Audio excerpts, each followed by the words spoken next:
Hi. இன்றைக்கி எங்கள் வீட்டில் சின்ன அவரைக்காய் பொரியல். இது எங்கள் ஊர் சைடில் சீனி அவரைக்காய் சொல்லுவோம். ஒரு சிலவங்க கொத்தவரங்காய் சொல்லுவாங்க. சரி, எதனாலும் ஓகே தான்.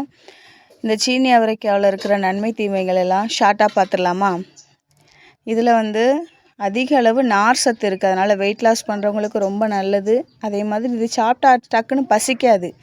அதனால் சீக்கிரம் பசி எடுக்கலனாலே கண்ட நொறுக்கு தீனிலாம் சாப்பிட மாட்டோம். அதனால் சீக்கிரம் வெயிட் லாஸ் ஆக ஹெல்ப் பண்ணும். அதே மாதிரி இல்லை கால்சியமும் பாஸ்பரஸும் அதிகம். அதனால் எலும்புலாம் இரும்பு மாதிரி இருக்கும். அதனால் எலும்பு பலவீனம் இருக்கிறவங்க, இந்த ஜாயின்ட் பெயின் இருக்கிறவங்களாம் இதை சாப்பாடில் அதிகமாக அப்பப்போ எடுத்துக்கோங்க. இது சுகர் லெவலை கண்ட்ரோலாக வச்சுக்க உதவும். ஏன்னா இதில் கிளைசமிக் இண்டெக்ஸ்ன்றது கம்மியாக இருக்கும். அதனால் இந்த ப்ளட் சுகர் இருக்கவங்களுக்கு சீராக வச்சுக்க உதவும்.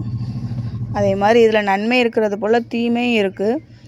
தீமை என்னென்னு பார்த்தீங்கன்னா, இதில் அதிகமாக சாப்பிட்டா வாய்வு தொல்லை வரும். சிலவங்களுக்கு கத்தரிக்காய் ஒத்துக்காத மாதிரி ஒரு சிலவங்களுக்கு சீனி அவரைக்காய் ஒத்துக்காது.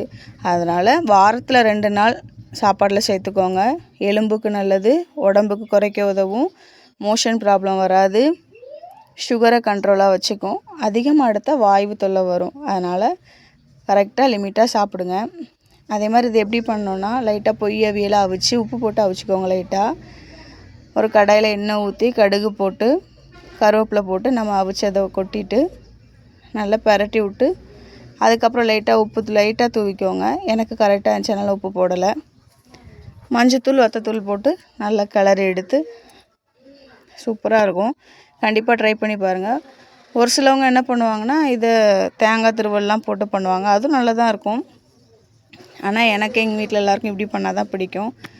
இந்த வீடியோ உங்களுக்கு பயனுள்ளதாக இருந்துச்சுன்னு நினச்சிங்கன்னா லைக் பண்ணுங்கள். உங்கள் ஃப்ரெண்ட்ஸ் அண்ட் ஃபேமிலிக்கு ஷேர் பண்ணுங்கள். சப்ஸ்கிரைப் பண்ணுங்கள்.